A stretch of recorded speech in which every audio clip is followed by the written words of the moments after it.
സുഹൃത്തുക്കളെ, ഇന്ന് ദുഃഖ ശനിയാഴ്ചയാണ്. ദുഃഖങ്ങൾ പേറി ജീവിക്കുന്നവരുടെ ഇടയിലാണ് നമ്മൾ ജീവിക്കുന്നത്. ഇന്ന് അതുകൊണ്ട് ഇവിടെ അടുത്ത് മകനോടൊപ്പം താമസിക്കുന്ന വിജയമ്മയുടെ വീട്ടിലേക്കാണ് ഞാൻ പോയത്. വിജയമ്മ 10-20 കൊല്ലമായിട്ട് ഡയബറ്റിക്സ് രോഗിയാണ്. അത് മൂർച്ഛിച്ചതുകൊണ്ട് ഈയിടെ കാലിലെ 2 വിരലുകൾ മുറിച്ച് നീക്കേണ്ടി വന്നു. അതിൻ്റെ കഷ്ടപ്പാടുകൾ തീർന്നിട്ടില്ല. അതോടൊപ്പം തന്നെ 2 കൊല്ലമായി വിജയമ്മയുടെ കിഡ്നി രണ്ടും പ്രവർത്തനരഹിതമാണ്.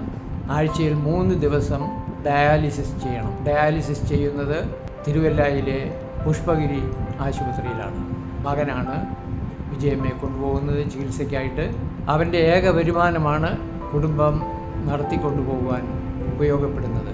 ദിവസേന 650 രൂപ അവന് ജോലിക്ക് കൂലിയായിട്ട് കിട്ടും. പക്ഷേ പലപ്പോഴും ഒരു മാസത്തിൽ 10 ദിവസം പോലും ജോലിക്ക് പോകുവാൻ സാധ്യമല്ല. കാരണം അമ്മയെ 3 ദിവസം, ആഴ്ചയിൽ 3 ദിവസം ആശുപത്രിയിൽ കൊണ്ടുപോകേണ്ട ചുമതലയും അവൻ്റേതാണ്.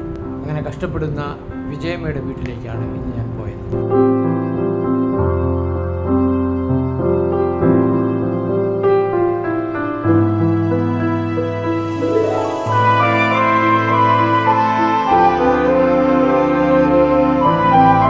വിജയമ്മയ്ക്ക് ഇത് വന്നിട്ട് എത്ര നാളായി? ആണോ?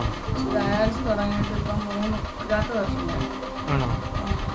ഒരു പ്രാവശ്യം ചെയ്യുന്നതിന് എന്ത് ചിലവ് വരും? ഒരു പ്രാവശ്യം ചെയ്യുന്നതിന് 1500 രൂപയാകും. എവിടെയാ ചെയ്യുന്നത്? പുഷ്പഗിരിയിലാണ്. അവരുടെ ഈ കൺസെഷണൽ റേറ്റ് ആണോ? കൺസെഷൻ നമുക്ക് 300 രൂപ ആണോ? അല്ലെങ്കിൽ നമ്മുടെ ഇതേ പോകുമ്പോൾ 1500 രൂപ. അവിടെ ഈ 300 രൂപയുടെ കൺസെഷൻ ഉള്ളതുകൊണ്ടാണ് നമ്മൾ അങ്ങോട്ട് പോകുന്നത്.